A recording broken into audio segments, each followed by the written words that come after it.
दोस्तों, आप तमाम लोग जानते हैं कि वक्फ संशोधन एक्ट के खिलाफ देश भर में प्रदर्शन हो रहा है। न सिर्फ किसी एक राज्य में बल्कि लगभग राज्यों में इस कानून की मुखालफत हो रही है। क्या बंगाल, क्या कर्नाटक, क्या केरल, क्या बिहार, क्या उत्तर प्रदेश, लगभग राज्यों से यह खबर सामने आ रही है कि मुस्लिम समुदाय के लोग और साथ साथ तमाम धर्म मजहब के आईन पसंद लोग सड़कों पर उतरे हुए हैं और इस कानून की मुखालफत कर रहे हैं।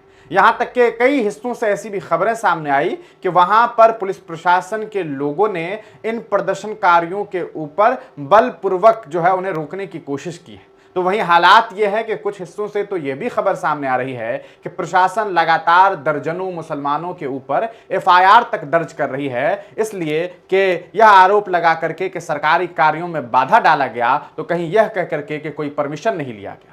आपको बताते चलें, उत्तर प्रदेश के कई हिस्सों से तो यह भी खबर सामने आई कि जो लोग भी इस कानून के खिलाफ अपनी आवाज बुलंद कर रहे हैं उन्हें सरकारी नोटिस दे दिया जा रहा है और नोटिस के नाम पर किसी को 10 लाख का नोटिस, तो किसी को 5, तो किसी को 2 लाख की नोटिस दी जा रही है। आखिरकार यह सब क्यों हो रहा है, यह सोचने वाली बात है। क्या इस मुल्क में अब सड़कों पर उतर करके शांतिपूर्वक बगैर किसी नुकसान पहुंचाए क्या किसी व्यक्ति विशेष को यह हक भी नहीं है, किसी भारतीय को यह हक भी नहीं है कि वह अपनी आवाज बुलंद कर सके, सरकार के उन कार्यों का विरोध कर सके जो कहीं ना कहीं असंवैधानिक है, एक समाज के ऊपर एक तरह से उत्पीड़न है।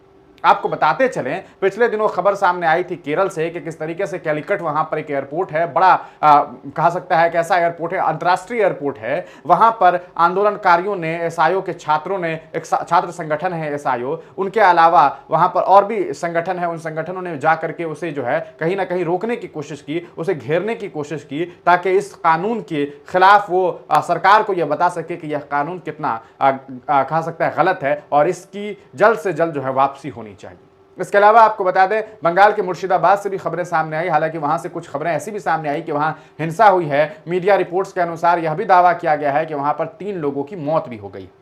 लेकिन सवाल यह है कि आखिरकार यह सब कुछ कैसे हो रहा है? क्या हिंसा वाकई किया जा रहा है या हिंसा करवाया जा रहा है ताकि इसे रोका जा सके, ताकि कहीं ना कहीं यह मैसेज दिया जा सके कि देखो इन लोगों ने सड़कों पर उतर करके जो है गुंडई शुरू कर दी है। हालांकि सड़कों पर गुंडई कौन कर रहा है, यह उत्तर प्रदेश के आगरा से अंदाजा लगाया जा सकता है कि किस तरीके से करनी सेना के लोगों ने वहां पर जो है एक सांसद को, कहीं ना कहीं एक नेता को मारने की कोशिश की है, उसकी जान लेने की कोशिश की है। खुद अखिलेश यादव की हत्या करने की बात लोग जो है मीडिया में आकर के कह रहे हैं और अपने आप को हिंदुत्ववादी दल के ये नेता बताते हैं, अपने आप को हिंदुत्ववादी दल के कार्यकर्ता बताते हैं। लेकिन ऐसे लोगों के ऊपर कोई कार्रवाई नहीं होती। क्यों नहीं होती, यह एक बड़ा सवाल है। इसके अलावा आपको बता दें कि देश भर में जो आंदोलन प्रोटेस्ट हो रहा है वो तो हो ही रहा है। कई मिली तंजीमें ऐसी हैं जो सुप्रीम कोर्ट पहुंच गई है और उम्मीद की जा रही है कि 15 तारीख को, यानी कि 15 अप्रैल या 16 अप्रैल को इस मामले पर सुप्रीम कोर्ट में बड़ी सुनवाई हो सकती है। आगे क्या कुछ खबरें सामने आएगी वो हम आपको अपडेट करेंगे। आपका इस पर क्या ख्याल है, अपनी राय कमेंट सेक्शन में जरूर दीजिए।